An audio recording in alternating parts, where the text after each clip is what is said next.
Good morning. I want to share a quick word of encouragement with you.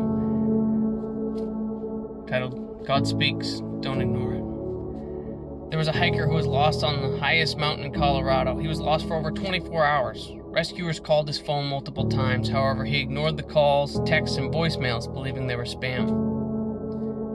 How many times do you or I ignore the calls and texts from spam on a daily basis? I know I do.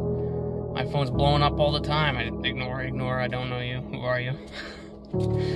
It's nonstop. But how many times are we doing this with God? Are we ignoring His calls? Are we ignoring His voice? Ignoring His signs and the messages that He sends us? Each Sunday we sit in the church and listen to the message from the pastor and say, that must be for somebody else, it's not for me. Are we examining our hearts? Are we looking at, is this one for me?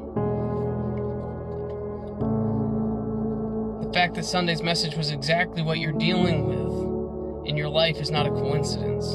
The song on the radio that speaks to your heart at just the right time is not a coincidence. The verse of the day that coincidentally is just what you needed to hear. It's not a coincidence. It's not spam. It's not a mistake. With God, there's no coincidences. God's speaking to us each and every day. He's speaking to us. He's speaking to our hearts. Don't disregard it. Don't hit ignore. John 8:47 says, He who is of God hears God's word. Therefore, you do not hear because you are not of God. We don't want to be found not of God.